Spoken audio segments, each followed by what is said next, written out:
तो आदाब, नमस्कार, गुड इवनिंग, सत श्री अकाल। एक बार फिर आप तमाम लोगों का स्वागत है क्राइम तक की कहानी के इस एपिसोड में। उम्मीद है पूरी फैमिली अच्छी होगी, अपना और अपनों का ख्याल रख रही होगी। हालांकि मुझे मालूम है थोड़ा सा मूड ठीक नहीं होगा, वजह कल का मैच। लेकिन इस मैच के बारे में मैं ज़्यादा बात नहीं करूँगा, इसलिए नहीं, अफसोस मुझे भी है बेहद। लेकिन मैं ये मानता हूँ कि कल का दिन बस एक दिन हमारे लिए बुरा था, और क्रिकेट में कोई भी एक दिन बुरा हो सकता है। वरना यही टीम थी जिसने 10 लगातार मैच जिताए, हम सबको इतनी सारी खुशियाँ दी, हम सबके चेहरे पे मुस्कान, और कल बस एक कदम दूर थे। लेकिन शुरुआत से ही शुरुआत ठीक नहीं रही। पहले तो टॉस हारे, उसके बाद जिस तरीके से हमारे विकेट गिरे, फिर बॉलिंग, बहुत सारी चीज़ें थी। लेकिन पहली बार ऐसा है कि मैं जुनूनी हद तक क्रिकेट और टीम इंडिया को फॉलो करता हूँ, फ़ैन हूँ। थोड़ी देर के लिए सदमा और उदासी आई, लेकिन फिर मैंने सोचा कि पिछले 1.5 महीने में जिस ब्रांड की क्रिकेट इंडियन टीम ने खेली है वो बहुत बड़ी बात है।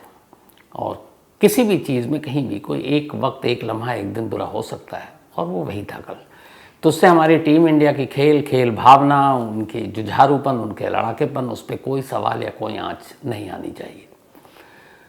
तमाम करोड़ों लोगों की तरह मैं भी कल घर पे मैच देखने की तैयारी की थी। ख़ासतौर पर विनोद शिकारपुरी भी आए थे, इनके लिए अच्छा खाना बनवाया था। मेरा बचपन का एक दोस्त राकेश शर्मा था और वाइफ, तो हम चारों लोग बैठकर मैच देख रहे थे। हाँ, ये ज़रूर कहूँगा कि आखिरी का जब 170 का स्कोर हो गया था, तो फिर हम लोगों ने टीवी बंद कर दिया था और म्यूज़िक सुनने लगे थे। तो एक दिन बुरा, बट कांग्रेस ऑस्ट्रेलियन टीम। और अब हालांकि हमें फिर से 4 साल इंतज़ार करना पड़ेगा, लेकिन रोहित की टीम, ढेरों शुभकामनाएं। वाकई आप लोगों ने करोड़ों हिंदुस्तानियों का दिल जीता है। तो कल हमें मालूम है हम लोगों की तरह पूरी टीम इंडिया भी अफसोस में थी, उनकी आंखों में आंसू थे। लेकिन होता है, अब ये कहना कि इस वजह से आ रहे, उस वजह से, सब बेकार की चीज़ें हैं। सिर्फ इतना है कि बस एक बैड डे, एक बुरा दिन, और वर्ल्ड कप हमसे दूर हो गया।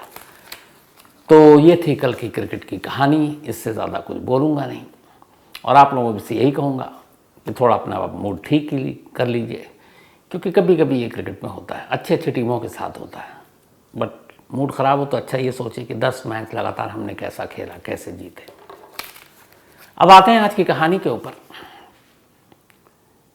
ये ऐसी एक हैरत अंगेज़ कहानी है जिसके जब हम क्लाइमेक्स पर पहुँचेंगे तो आप भी कहेंगे कि वाकई क्या दिमाग लगाया, क्या खेल है। इस दुनिया में यूँ तो बहुत सारे देश हैं। एक देश है जिसका नाम है मोनाको। मोनाको इसलिए मशहूर है क्योंकि एक तो ये दुनिया का दूसरा सबसे छोटा देश है। जो इटली में वेटिकन सिटी है, जहाँ पोप रहते हैं, उसे कहते हैं दुनिया का सबसे छोटा देश। और उस वेटिकन सिटी के बाद अगर दुनिया का सबसे कोई छोटा देश है तो मोनाको।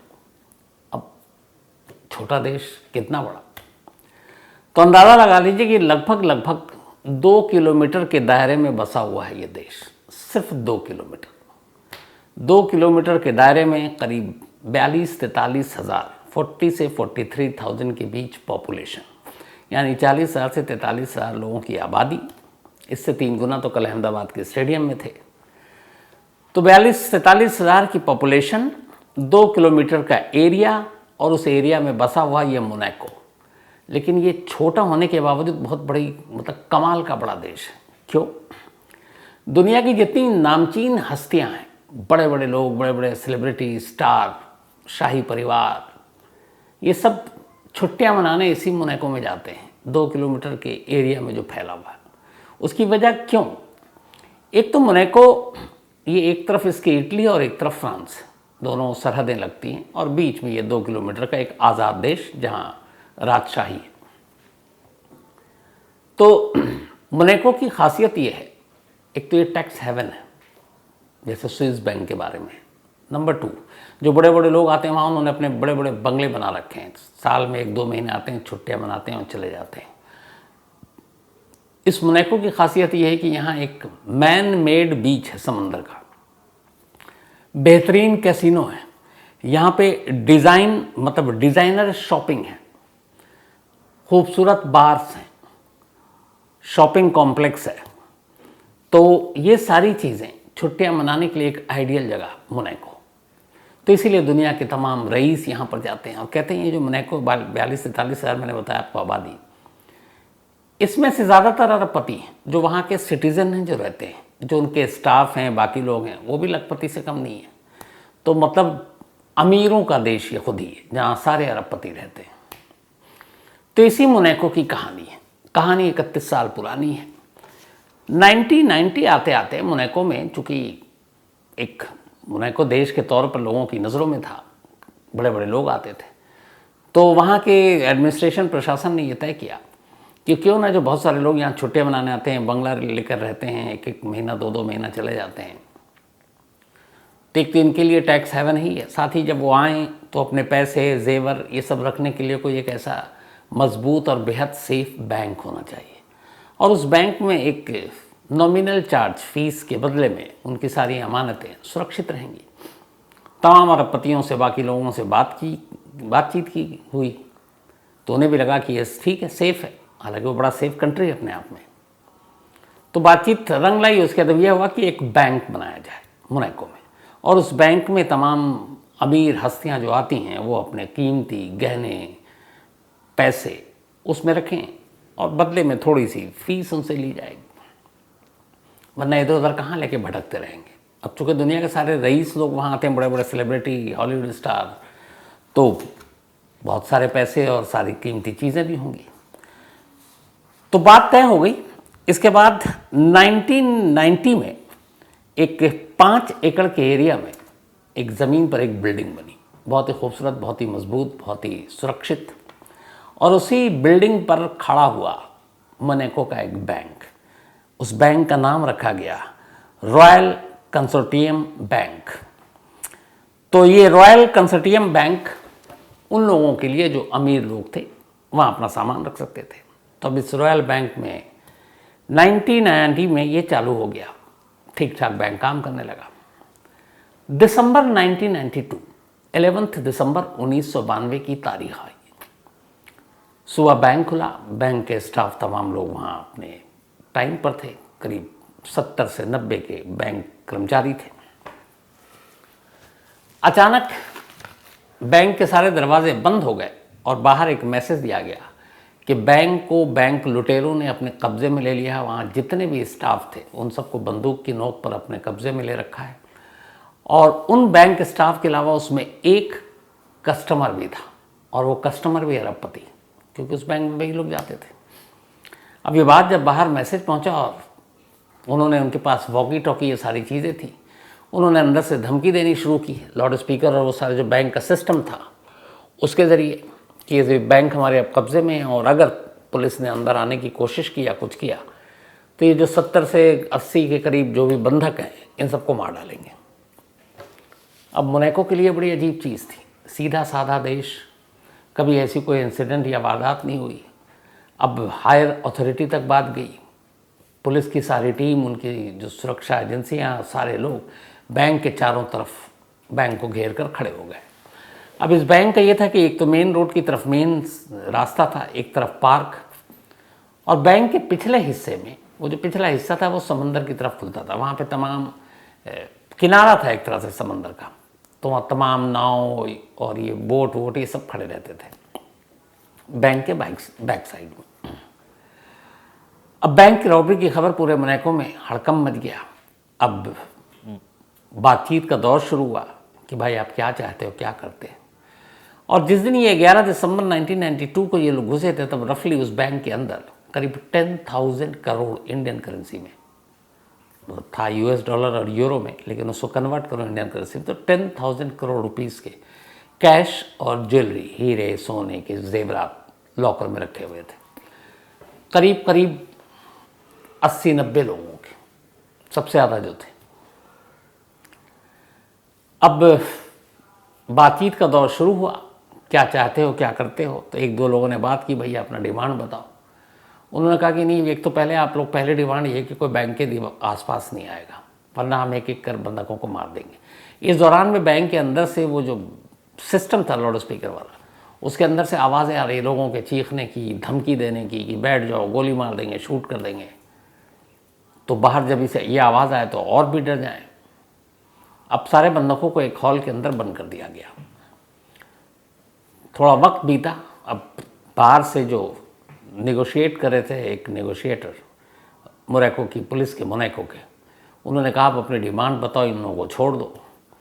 तो उसने कहा नहीं, हम किसी एक शख्स से बात करेंगे और वो नेगोशिएटर कौन होगा ये हम डिसाइड करेंगे। उन्होंने कहा ठीक है, आप बताओ, हमारे सीनियर आ जाएंगे, कमिश्नर आ जाएगा, जो भी है। तब उन्होंने कहा नहीं, आप एक काम करो, मिस्टर जॉनसन नाम के एक नेगोशिएटर है, आप उनको यहाँ बुलाओ। अब पुलिस को लगा कि ये क्या नई बला है। अब 2 किलोमीटर में बसा हुआ एरिया, कोई भी कितनी दूर पे हो बहुत जल्दी पहुँच सकता है। यहाँ करीब 80 लोगों की जान का सवाल। जॉनसन को खबर दी गई कि भाई आप आइए, आपसे ही जो बैंक रॉबर है अंदर बात करना चाहता है। अब जॉनसन की कहानी है कि जॉनसन जो है वो रहने वाले जर्मन के, लेकिन शिपिंग का बिजनेस और मोनाको में उनकी अपनी हवेली, बंगला, अरबपति आदमी, और उनका भी इस बैंक में अकाउंट। लेकिन उनकी खासियत ये थी कि वो बहुत अच्छे नेगोशिएटर थे, ये बिजनेस से उन्होंने सीखा था। तो इससे पहले कई ऐसे मौके आए जब कोई रॉबरी हुई या किसी को किडनैप कर लिया गया, कभी जर्मनी में, कभी और कहीं। तो जॉनसन की डिमांड हुआ करती थी, मतलब पुलिस और वो जो एजेंसियां थी, क्योंकि वो बहुत कायदे से, करीने से बातचीत किया करते थे और मसले का हल निकाल देते थे। तो जॉनसन को एक बेस्ट नेगोशिएटर के तौर पर जाना जाता था। अब यहाँ उसी नेगोशिएटर को बुलाया गया कि शायद ये हमारा काम आसान कर देगा। तो जितने भी अंदर घुसे हुए थे चोर, उन्होंने बुलाया जॉनसन को। थोड़ी देर के बाद अब जॉनसन बैंक के गेट के सामने, लेकिन जब वो पहुंचे तो पुलिस वाले भी हैरान, देखा जॉनसन अपनी एक बड़ा सा ट्रक, और ट्रक को लेकर बैंक के सामने एक जगह थी, वहाँ ट्रक पार कर दी। पुलिस वालों ने पूछा भैया आप ट्रक? जॉनसन ने कहा तुम्हें दिखाता हूँ। अब वो ट्रक के अंदर जब देखा तो वो ट्रक क्या था, एक तरह से पूरा एक कंट्रोल रूम था। उसके अंदर सारे वॉकी टॉकी, बातचीत करने के, ये सब कुछ था। तो उन्होंने कहा कि जब ऐसे सिचुएशन में, नाजुक सिचुएशन में बातचीत करते हैं तो उसके लिए आपको बहुत कूल माइंड भी होना पड़ता है, फिर सारी चीज़ें आपको अकेले में बात करनी होती है।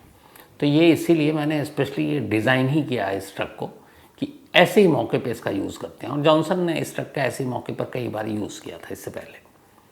खैर पुलिस कहती है अब आप बातचीत कीजिए। जो सामने वालों ने टाइम दिया वो वक्त आया, वॉकी टॉकी से मैसेज आया कि भाई जॉनसन आ गए, आप बात कीजिए।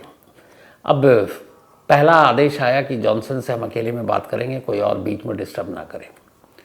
थोड़ी देर के बाद फिर कहा गया कि ठीक है इंतज़ाम करते हैं। मोनाको की पुलिस ने किया, अब जॉनसन बात कर रहे हैं। तो उन्होंने अंदर से पहला जो मैसेज दिया वो ये कि आप पहले तमाम पुलिस वालों को कह दीजिए यहाँ से हट जाए, और इसके बाद हम अपनी डिमांड बताएंगे। जॉनसन चूँकि महारती इंसान थे इस मामले में, उन्होंने कहा देखो तुम्हारा यहाँ से निकल कर जाना मुश्किल है, तुम पहले तो बैंक के अंदर जो भी स्टाफ है उनको छोड़ दो, और जो एक कस्टमर है उसको भी छोड़ दो, और उसके बाद हम बातचीत कर सकते हैं। वो माने नहीं तो फिर बोला कि मुझे क्यों बुलाया, मुझे बुलाने का कोई मतलब नहीं है। जॉनसन ने कहा फिर तुम्हें जिससे बात करनी है तो मुझसे बात करो। जॉनसन बाहर निकलते हैं, उसके बाद पुलिस वाले से कहते हैं कि ये सिरफिरे लोग हैं, शायद काम के नहीं है मेरे, तो अब आप ही लोग निगोशिएट कीजिए।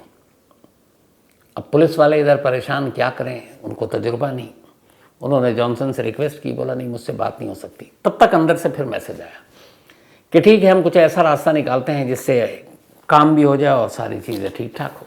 अच्छा, अंदर वो लोग वॉकी टॉकी और ये सारे जो लगे हुए थे, आवाज़ें बाहर आ रही थी, तो बीच बीच में लोगों के चीखने की, चिल्लाने की, धमकी देने की कंटिन्यू आवाज़ आ रही थी। तो जब ये बातचीत टूटी तो फिर उसके बाद लोगों की आवाज़ें आने लगी, रोने की। तो पुलिस ने रिक्वेस्ट की, जॉनसन ने कहा ठीक है बात करते हैं। अब दोबारा जब ये बातचीत शुरू हुई तो उन्होंने अपनी डिमांड रखी। उन्होंने कहा देखो हमें कुछ नहीं चाहिए, बैंक के अंदर जो भी है मुझे उससे कोई लेना देना नहीं, हमें 100 करोड़ रुपये चाहिए, 100 करोड़, और 100 करोड़ के अलावा हमें 2 बोट चाहिए बैंक के पिछले हिस्से में, वो समंदर था, और जब हम यहाँ से निकले तो हमारा कोई पीछा ना करे, अगर आसपास एक भी कोई हुआ तो फिर हम लोगों को मार देंगे। अब 100 करोड़ कैसे, कहाँ, ये बात की भी गारंटी नहीं कि वो छोड़ देगा। खैर जॉनसन ने कहा मोनाको की पुलिस से, उन्होंने अपने हायर अथॉरिटी से बात की, अब ये कैसे बिलीव किया जाए, कैसे भरोसा किया जाए कि सामने वाला सही है अपनी बात पर या नहीं है। तो अब उसके लिए वक्त लगा, उन्होंने वक्त दिया, कुछ घंटे बीत गए। कुछ घंटे के बाद दोबारा आया कॉल, तो या कि इनकी बात मान ली जाए। लेकिन इन्होंने कहा कि ठीक है आपकी बात मान लेते हैं। लेकिन अब अंदर से एक नई डिमांड आ गई। अंदर जो था वो उसने वॉकी टॉकी और उसके ज़रिए मैसेज भेजा कि ठीक है हम बाकी की सारी डील और बातें सिर्फ जॉनसन से करेंगे और जॉनसन से मैसेज पे बात नहीं की, मतलब ये वॉकी टॉकी और बाकी चीज़ों से बात नहीं करेंगे, क्योंकि इसमें आप लोग भी सब सुन रहे हो। आप जॉनसन को बैंक के अंदर भेजो, गारंटी इस बात की कि उसे कुछ नहीं होगा। अब सारे लोग घबरा गए, भाई जॉनसन को भेजा जाए, इससे कुछ हो गया तो जिम्मेदारी कौन, अरबपति बिजनेसमैन है। खैर जॉनसन ने कहा कि मुझे ऐसे हालात से निपटने का तरीका आता है, वो तैयार हो गया। अब इसके बाद जॉनसन बैंक के अंदर गया। थोड़ी देर हो गई, जॉनसन बाहर नहीं आया। पुलिस वालों को लगा कि ये क्या कहीं कुछ हो तो नहीं गया। अब पुलिस वाले भी उसी देहड़बुन में थे, करीब 1-1.5 घंटा बीत गया, जॉनसन बाहर नहीं आया, कोई खबर नहीं आई। पुलिस वाले को लगा कि इस सिचुएशन में क्या करें। तभी इत्तेफाक से उन्होंने राहत की सांस ली, देखा दरवाज़ा खुला और जॉनसन बाहर। अब जॉनसन बाहर आ गया। जॉनसन ने बताया कि 100 करोड़ रुपए उन्हें देने हैं और उसने ये एक शर्त रखी है कि वो ये सारी चीज़ें दिन में हो रही हैं कि 100 करोड़ जैसे ही आएगा 2 बोट चाहिए, लेकिन वो इस बैंक को खाली करेंगे रात के 9 बजे, ताकि अंधेरा हो जाए और वो आराम से निकलने को उनका चेहरा भी ना देख पाए। अब ये डिमांड बड़ी अजीब, मेरे को पुलिस को लगा कि अगर उन्होंने बैंक के आसपास से तो अपने स्टाफ जो फोर्सेस थी हटा लिए, लेकिन छुपे हुए वो लोग दूर दूर इधर उधर नज़र रखे हुए थे ताकि मौका मिले तो कोई ऑपरेशन कर दें। लेकिन अब रात की डिमांड की, रात को निकलेंगे, अब रात के अंधेरे में उनको कैसे पकड़ा जाए, मुश्किल था ऑपरेशन, लेकिन मजबूरी थी। 70-80 लोगों की जान खतरे में थी। तो बाहर आए तो पहले तो पुलिस ने कहा नहीं आपको जो भी पैसे लेने अभी ले लो, जॉनसन के थ्रू बताया, लेकिन आप अभी निकल लो। उन्होंने मना किया, इधर से आनाकानी होने लगी। तब तक एक गोली चलने की आवाज़ आई, फिर हंगामा मचा, अंदर से लोगों के रोने पीटने की आवाज़ें आने लगी। पुलिस घबराई कि कहीं ऐसा ना हो कि मार दे। और ये भी था कि बहुत सारे अंदर जो लूटने के लिए गए थे उनकी तादाद 10-12 थी, जो बैंक रॉबर थे। पुलिस को लगा कि इस वक्त वो कुछ कर नहीं सकते, उनकी ये मांग माननी पड़ेगी। सरकार तक बात गई, सरकार ने कहा ठीक है जो उनको मांग रहे हैं अब दे दो, किसी की जान खतरे में नहीं जानी चाहिए, क्योंकि ये बैंक की साख का सवाल है। 100 करोड़ का इंतज़ाम किया गया और ये कहा गया कि रात 9 बजे पैसे अंदर आएंगे और ये पैसे लेकर आएगा जॉनसन, और चाहे तो जॉनसन अपने साथ किसी मोनाको की पुलिस के किसी भी अफसर को साथ लेकर आ सकता है। घड़ी में 9 बजा, 100 करोड़ रुपए लेकर जॉनसन अंदर की तरफ। जॉनसन ने कहा भी कोई पुलिस अफसर मेरे साथ चलना चाहे। अब वो सब शरीफ देश के लोग, ये प्रोफेशनल, वो घबराए। उन्होंने कहा आप ही जाके बात कर लीजिए। जॉनसन अकेला अंदर गया पैसे लेकर, और उसके बाद अब पुलिस वाले इंतज़ार करने लगे कि एक एक करके बाहर बंधक वापस आएंगे। 10 बज गए, 11 बज गए, 12 बज गया, 1 बज गया, कोई अंदर से खबर नहीं, और पुलिस वालों के पास इंतज़ार करने के अलावा कुछ नहीं। सुबह 6 बजे अचानक पुलिस वालों के पास मैसेज आता है वॉकी टॉकी से। एक शख्स बड़ी दबी आवाज़ में पुलिस वालों से बात कर रहा हूँ, कहता है मेरा नाम माइकल है, मैं इसी बैंक का मुलाजिम हूँ और छुप के बात कर रहा हूँ। तो फिर उन्होंने कहा अच्छा आप बताओ। तो उसने कहा साहब जितने भी हमारे जो बैंक के कर्मचारी हैं वो सब एक हॉल में बंद हैं, और चूँकि मोबाइल है नहीं, लैंडलाइन का एक ज़रिया था, लैंडलाइन भी काट दिया उन्होंने, तो इसलिए मैं उन्हीं के एक वॉकी टॉकी मिल गया, मैं उससे बात कर रहा हूँ। तो उसने कहा कि अभी कहाँ पे हैं सारे रॉबर? तो उसने कहा बैंक में तो कोई रॉबर ही नहीं है। उन्होंने कहा क्या बकवास कर रहे हो? उन्होंने कहा जी सारे एक हॉल के अंदर बंद हैं, हॉल का दरवाज़ा बाहर से बंद है और कोई रॉबर नहीं है, मतलब कोई यहाँ पे। तो बोले रोने पीटने की आवाज़। उन्होंने कहा वो पता नहीं, जब शुरू में आए थे तो कोहराम मच गया। उन्होंने कहा कि जो भी हंगामा करेगा हम उसे गोली मार देंगे। बंदूकें दिखाए, कुछ लोग थे, तो चीख पुकार मच गई। उसके बाद बस इतना ही। उसके बाद उन्होंने कहा ये पिछले कई घंटों में बीच बीच में लोग चीख रहे हैं, रो रहे हैं। बोला नहीं सर ऐसा तो कुछ है नहीं, यहाँ तो अंदर सन्नाटा है। अब पुलिस वालों को माथा ठनका कि ये मामला क्या है। सुबह के 6:30 बजे जॉनसन बाहर नहीं आ रहा है, अंदर से ये कह रहा है कि कोई रॉबर नहीं है, क्या किया जाए। अब पुलिस की टीम कहती है कि नहीं, अंदर दाखिल होते हैं पूरे ऑटोमेटिक वेपन के साथ। फ्रंट गेट से मोनाको की पुलिस, उनकी जो एजेंसियां हैं, उनके लोग एक्सपर्ट बैंक के अंदर दाखिल होते हैं। अंदर दाखिल होते हैं तो देखते हैं कि सारा बैंक खाली है, कोई स्टाफ नहीं है। एक बड़ा सा हॉल था, उस हॉल का दरवाज़ा खोलते हैं तो देखते हैं कि अंदर सारे मुलाजिम हैं। अब वो चारों तरफ ढूंढ रहे हैं कि रॉबर कहाँ है, सारे जॉनसन कहाँ है। अब बैंक के बेसमेंट में सारे लॉकर थे। अब वो बेसमेंट में पहुँचे तो देखते हैं कि बेसमेंट में एक बहुत बड़ा गड्ढा है। उस गड्ढे से पुलिस की एक टीम उतरी तो देखा कि ये पीछे समंदर के तट पर इस गड्ढे का मुंह है, मतलब वो गादा एक सुरंग बनाया गया था। जो लॉकर थे सारे खाली हैं, मतलब करीब 10,000 करोड़ रुपए सब गायब। अब पुलिस वहां खड़े होकर अपना सर पीट रही और ये सोच रही है कि ये जो पिछले करीब 20-22 घंटे से इस बैंक के अंदर चल रहा था, वो सपना है, क्या हकीकत है। सारी चीज़ें अब रिकॉल कर रहे हैं। जॉनसन तो आया नहीं। अब वो उसके ट्रक में गए, ट्रक में देखा कुछ नहीं है, कहा कि भैया एक ट्रक को हटाओ। जब ट्रक को हटाएगा तो देखा जहाँ पे ट्रक पार्क है उसके ठीक नीचे एक टनल है। पुलिस ने कहा ये क्या इशू है।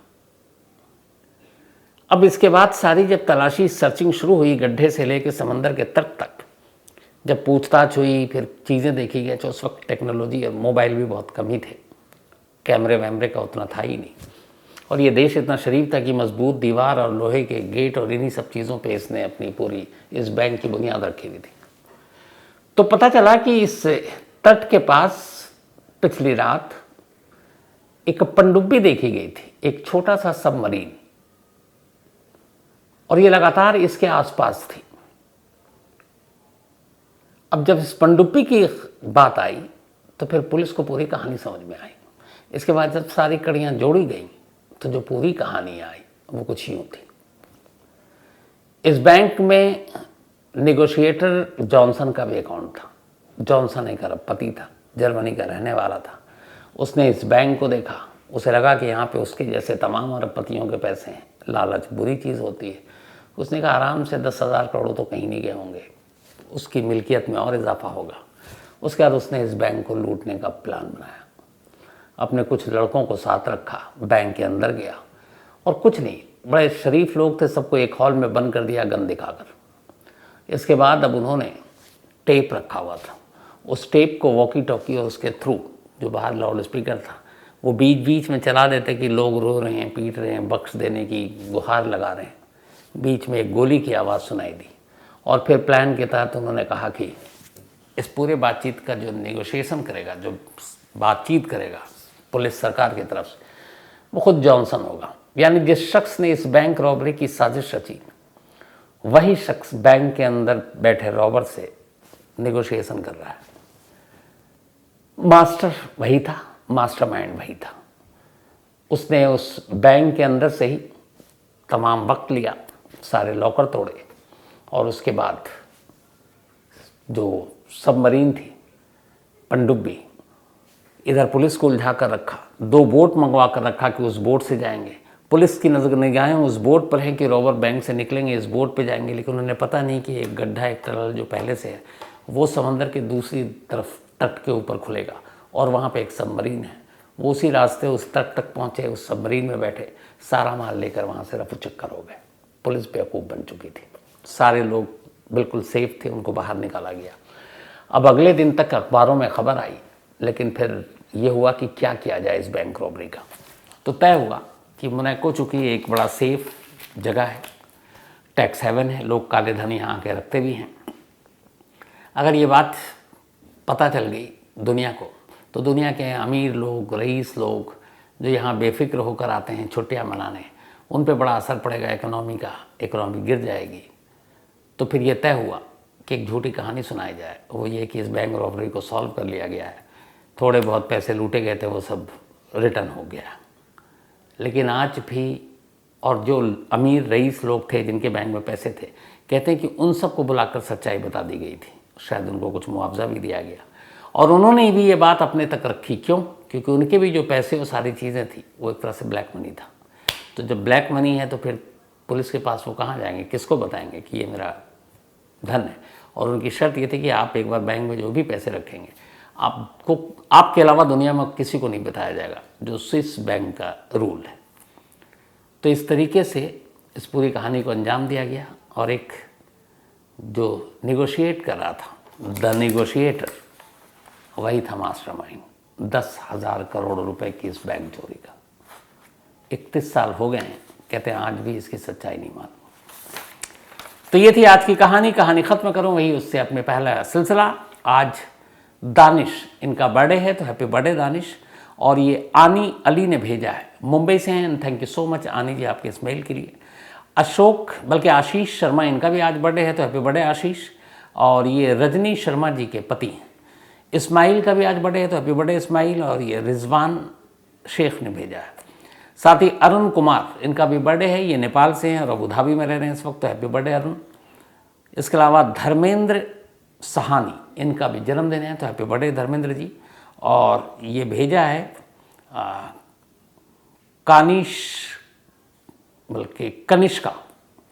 कनिष्का ने भेजा, और साथ ही ईशा ने भेजा। साथ ही प्रीति एंड पवन सिंह की मैरिज एनिवर्सरी है, तो आप दोनों को बहुत बहुत बधाई। और ये भेजा है इनकी लाडली बिटिया पूर्वांशी सिंह ने। साथ ही आलिया एंड अली फरहान, इन दोनों की भी आज एनिवर्सरी है, तो आलिया और अली आप दोनों को बहुत बहुत बधाई। दोनों ऑस्ट्रेलिया में रहते हैं। Khadija, Virani and Eva London में है। And thank you so much Eva, आपने ये जो मेल लिखा है। एंड आपकी मम्मी को भी थैंक यू सो मच दिल से इस प्यार के लिए। सुषमा सिंह मुंबई से हैं ये। अभी मैं जब ये कहानी रिकॉर्ड करने आया था उससे पहले हमारे दफ्तर में ये कुलीग मिली लिफ्ट में, और उन्होंने मुझे कहा कि एक बहुत पाबंदी से कहानी सुनती हैं, आपकी फ़ैन हैं। उन्होंने कहा हमारी भाभी हैं सुषमा सिंह जी, ये मुंबई में रहती हैं। तो thank you so much Sushma ji, क्योंकि मैंने वादा किया था कि आज मैं कहानी में आपका फिर जिक्र भी करूँगा। तो थैंक यू आपके इस प्यार के लिए, आप हमेशा अच्छी रहें। रवि कुमार, इन्होंने कहानी की फरमाइश की है। इसके अलावा प्रेम सिंह, इसके अलावा प्रेम सिंह समेत बहुत सारे लोगों ने वर्ल्ड कप क्रिकेट के बारे में जो मैं शुरू में कह चुका, तो इसलिए अब उसको रहने दीजिए। यशपाल बिश्नोई, इन्होंने कहानी की फरमाइश की है। तो आज कहानी में इतना ही, लेकिन चलते चलते एक बार फिर आपसे कहूँगा, जैसे मैंने उस दिन कहा था कि दुआएं कीजिएगा, प्रार्थनाएं कीजिएगा जीत के लिए, पर अब एक चीज़ कहूँगा, हार जीत सिक्के के दो पहलू हैं। 10 मैच हमने बहुत अच्छा खेला, तो हम में से किसी को भी टीम इंडिया से शिकायत नहीं होनी चाहिए। ठीक है, हम वर्ल्ड कप नहीं जीते, लेकिन अच्छा खेले और 10 मैच शान से खेले, बस एक मैच बुरा खेले, होता है ज़िंदगी में। तो आज कहानी में इतना ही। अब आपसे मुलाकात होगी कल रात 9 बजे किसी नई कहानी के साथ। तब तक अपना ख्याल रखिएगा। Thank you very much.